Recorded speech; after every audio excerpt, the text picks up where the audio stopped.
Gabay sa pag-alaga ng ulyanin. Lahat tayo mag-aalaga ng ating magulang, lolo't lola. So ito po ay para mapadali ang pag-aalaga natin para sa kanila. Ipapaliwanag ko lang ng Alzheimer's. Ito yung sakit, nakakalimot sila. At pag sinabi namang demensya, ito yung mga sintomas o grupo ng sintomas. Hindi siya sakit. Pero ang Alzheimer's ay pwedeng magdulot ng pagiging malilimutin o demensya. Pwede pong ma-reverse kapag ginamot ang sakit. Halimbawa naman na stroke ang isang tao. May mga iba ding mga sakit na kasama kaya nagkakaroon ng demensya. Ang demensya ay pagiging makakalimutin, pangmahirap, pangmayaman. Maraming nagkakaroon po ng ganitong sintomas. May mga test na dapat gawin sa kanila para malaman kung anong klase ang kanilang sakit at bakit sila may demensya. Ang doktor po na pwede niyong puntahan, neurologist o yung doktor sa utak at psychiatrist. Neurologist siya yung magte-test kasi kailangan din ng psychiatrist. May mga sakit kasi na nagdudulot ng demensya, yung sakit sa utak. Pag sinabing neurological examination, ito yung tinitignan yung mga reflex ng isang tao. At tinatanong sila ng mental status exam, anong petsa, oras, lugar sila nandun, at tinatanong ng simpleng addition, subtraction, at multiplication.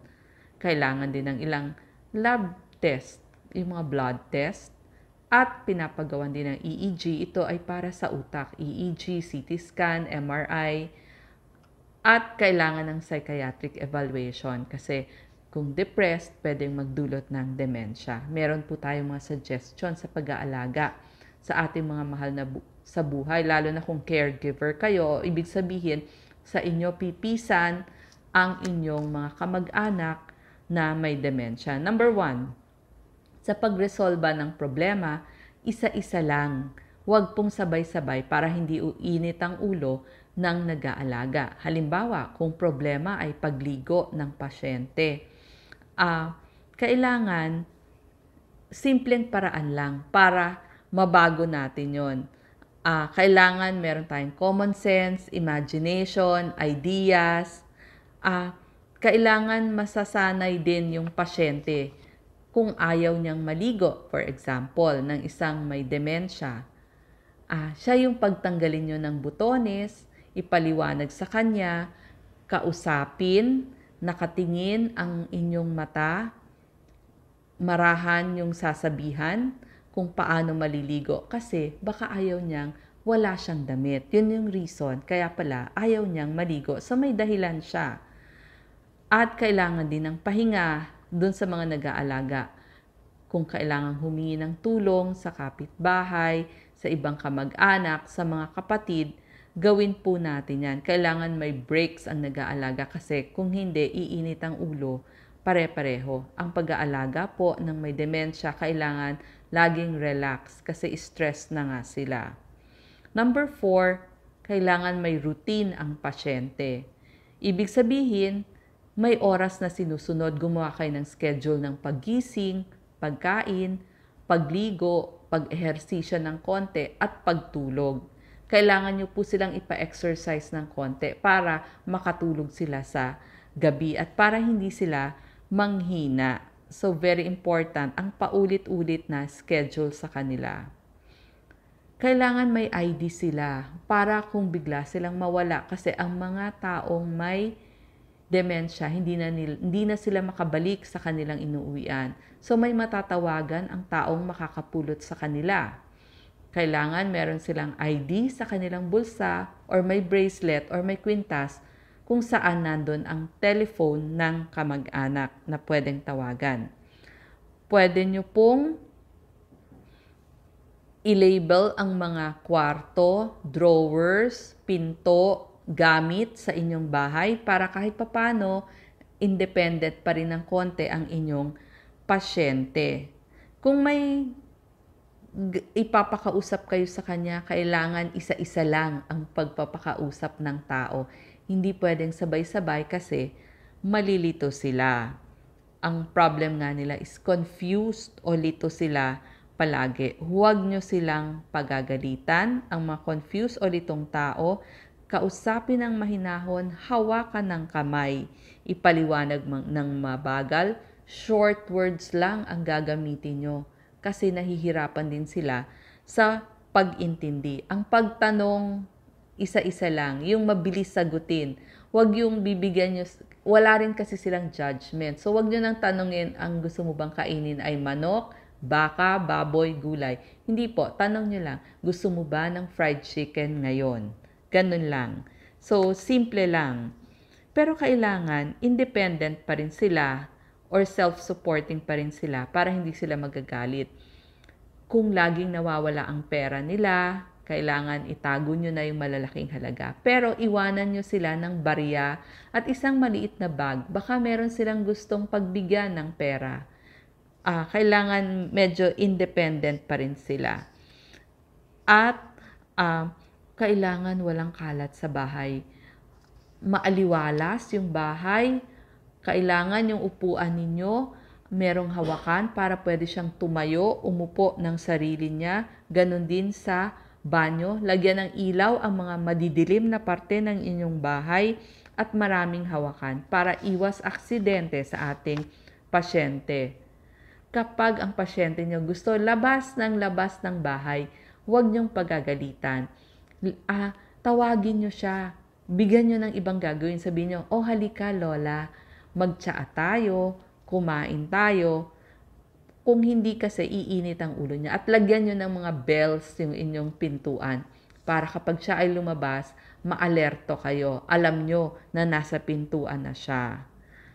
At yung mga gamit niya, baka kailangan nyo ng bed rails dun sa kanyang higaan para hindi siya mahulog at para hindi siya tayo ng tayo dun sa kanyang higaan. Halimbawa, paulit-ulit na may sinasabi ang inyong pasyente, i-reassure nyo siya. Minsan kasi tanong sila ng tanong, kailan babalik ang nanay ko? Yung pala, may fear siya kung sino mag-aalaga sa kanya. So, i-reassure nyo, andito ako inay para alagaan ka. Makikita nyo, papanatag din ang loob niya. Kung paulit-ulit niyang may gusto siyang gawin, pwede niyo siyang bigyan ng ibang gawain. So, ipagawaan niyo siya ng ibang pagkain. Kapag distracted siya o mabilis maabala, gawin niyong tahimik yung lugar. Isa-isa lang ang bisita o ang kumakausap sa kanya.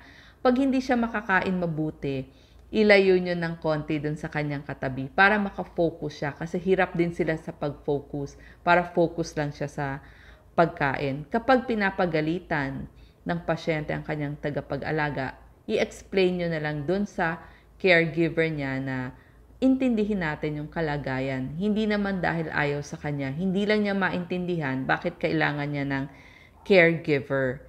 Isang araw matatanggap din niya na may tagapag-alaga na siyang iba. Ang problem din sa may demensya, mapagbintang sila, may hallucination sila, paranoid, kung ano-ano iniisip nila. Sa totoo lang, nami-misinterpret nila ang mga bagay-bagay. So, mali yung pag-intindi nila. At minsan, hindi na sila makakilala ng tao o ng bagay. Kahit nga spouse nila o anak nila, one day makakalimutan nila. At mapagtago sila ng gamit at maaaring nalimutan nila saan nila nilagay ang mga importanteng gamit. So, bago kayo magtapon ng inyong basura, baka nandun, tignan nyo ang mga loob ng sapatos, loob ng aparador, baka dun siya nagtago ng kung ano-ano. So, wag nyo agad siyang pagagalitan. Pagdating naman sa pamilya, kailangan divided ang pag-alaga sa inyong mga magulang. Lahat ng mga anak, dapat mag-aalaga sa magulang, tulong-tulong. At kung sa inyo naman pipisan ang pasyente na may demensya, ipaliwanag nyo sa spouse nyo ang pagtira nila kasi magiging source ito ng stress sa mag-asawa. At kung meron naman kayong mga anak, ipaliwanag nyo din sa inyong mga anak na maliliit kasi marunong din sila ng awa. So kailangan na naintindihan nila bakit inaalagaan yung lola nila. Kasi tumitingin-tingin din sila sa paligid, ano yung nangyayari. So meron silang awa, may lungkot, bakit nangyayari itong mga to? So kailangan nila ng explanation. Lalo na kapag teenager ang anak nyo. Kasi ito yung time na kailangan ang oras ng magulang sa kanila. Kaya lang nahahati. So, ipaliwanag nyo yung family dynamics. Isulat ang mga gagawin nung pasyente. Baka naman kaya pa niyang sumunod. Pumili kayo ng mga damit at sapatos na mabilis isuot or kung pwede nga slip-ons yung mga gamit ng inyong pasyente na luma, mga pictures, photo albums, ilagay nyo lang dyan sa tabi niya kasi paulit-ulit niya yung titignan. Ang maganda kasi, sense of security yon para sa inyong pasyente. Anong pagkain ang papakain sa kanila? Yung mga masusustansya, may omega-3 fatty acid katulad ng mga isda. Assorted pa rin, iba't iba kasi para hindi siya magkulang ng mga protina at pangunahing vitamina, mineral. Again, uulitin ko po ang doktor na kailangan natin, neurologist or yung doktor sa utak at kailangan din ma-consultant kahit once sa isang psychiatrist. So sana po itong mga ito makatulong sa mga pamilyang nag-aalaga ng ulyanin o makakalimutin at isang araw tayo din ay magiging malilimutin. Salamat po.